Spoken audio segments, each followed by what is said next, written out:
Does your Trans Am or Camaro have this issue? Hey guys, we're back at it here at Rocket Garage and Service. Today we're working on our 2002 Pontiac Trans Am. The piece that is broken on that car is this bracket right here. This is the bracket that attaches to the mirror. It has one, I think it's a 7mm bolt that connects here, and two Phillips heads that connects here. And just over time of shutting the door, there's a weak spot here, and I'll show you on the broken one where they crack. I have taken this one. This one has already started to crack. This is used, of course. And I have put steel JB Weld all on it, and I kind of drilled some dimples, as you can see here, that I didn't feel. But then I drilled some really small holes that allow this JB Weld steel to just soak through the whole pot metal bracket here and just try to strengthen up this weak spot that is right here. So I'm going to show you how to take this off and how to replace this. Now, before starting the broken side, I have already replaced the driver's side. I went to Hawks Motorsports and purchased the upgraded bracket for this one. The driver's side is usually the one that breaks because people are constantly opening and closing the door.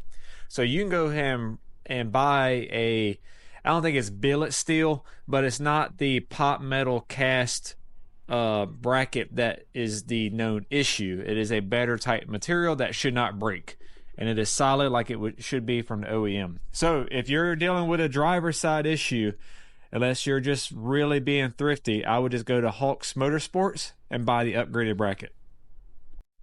This should be all the tools you're going to need, because we are going to have to take the door panel off to get to the hardware.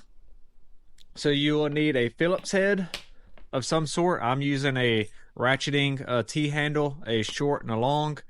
I'm using a 10mm deep well and a 7mm 1/4" drive racket. Of course, you're going to have to open a door.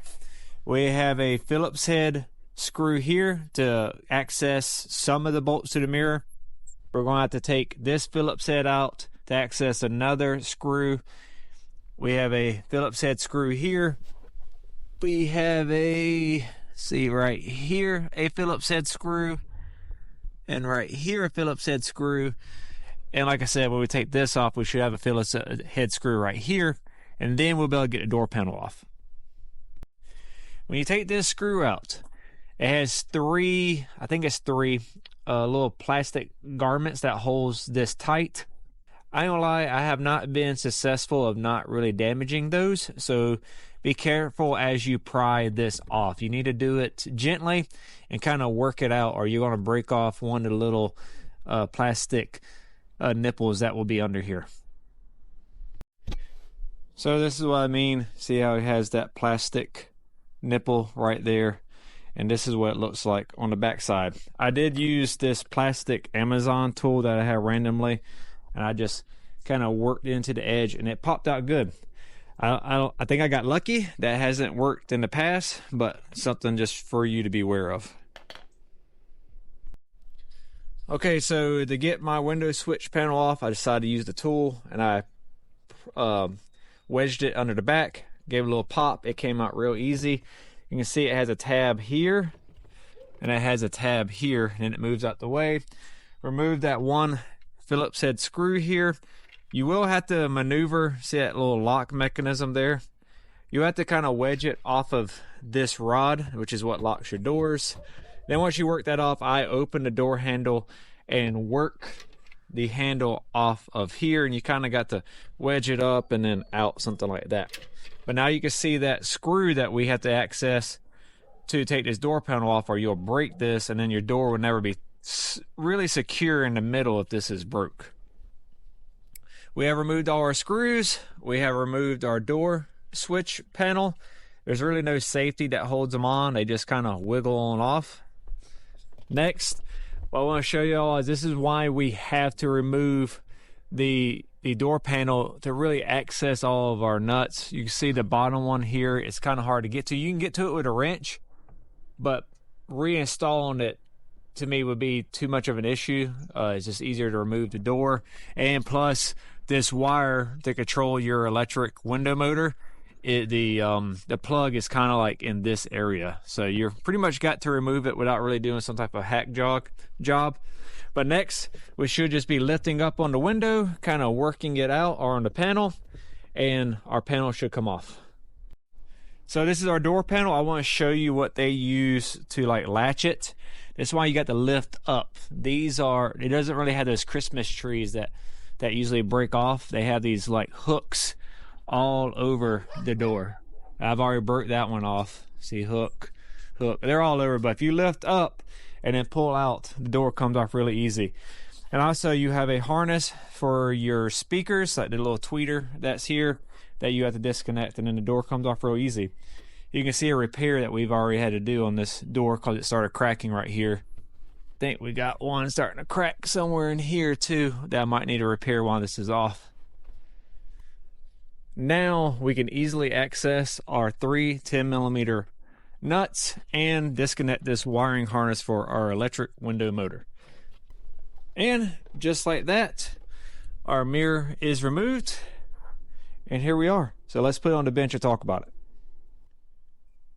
We have our mirror on the bench. We have our 2 Phillips head screws here, and I said this was a 7mm, but either I'm wrong or I had something going on different, but it is a T20 actual screw here. So let's take this bracket off. Here's our 2 brackets. You can see the broken one here and right where it starts to break. It is gusseted here, but it did not help. I don't know why they wouldn't have built this up better. You can see why I put all the JB Weld and really put it thick right here. You can see where that gusset is right there. You can see where I really thickened it up there, and there's like another gusset they try to put here, and I just really laid it on thick. There shouldn't be anything in the way, but when we put this on, I'll show you that this should work out really nice and hopefully last a long time. This one was not broke, but it did start to already fatigue and crack. I used a carbon bit and deburred it, smoothed out all of our cracked edges, and put the JB Weld on. So I'm hoping this is going to last a long time. Also, I want to add, in the past, I did just go ahead and JB Weld one of these that was broke. It lasted about 2 months. So maybe you can, you have a better skill set than me of putting together a pot metal, crappy metal back together. But just using some type of like cold weld, JB Weld, I was not able to do it. So please let me know if you've been successful or how you did it down in the comments below. Our repaired, strengthened bracket, non-broke bracket is installed. Pretty simple. Just a warning, this harness is a little bit of a pain, so you will have to fish it out of there. There's like a rubber garment inside. So just know that's going to be a pain going out and in. Just take your time. It comes out. And then same thing for going back the other way. Don't tear your plastic. Don't rip it out. Just work it out, and everything will go according to plan there. All right, so we got everything torqued down. It's ready to put it back on the car. Okay, it's time for Uno reverse. Just put the window back in, tighten up your 3 10mm bolts, re-plug in your wiring harness, put the panel back on, put the screws back on, and your window is now secured. And back together. I'm going to end this video off here. Hopefully that helps somebody. If you're not already subscribed, please hit that subscribe button. Please hit the like button or follow me. And leave a comment, please. It really does help. Also, I post this on all platforms. We're YouTube primary, then it's Facebook, Instagram, TikTok, Rumble, and Twitter. But on to the next one, guys. Hope y'all enjoyed it.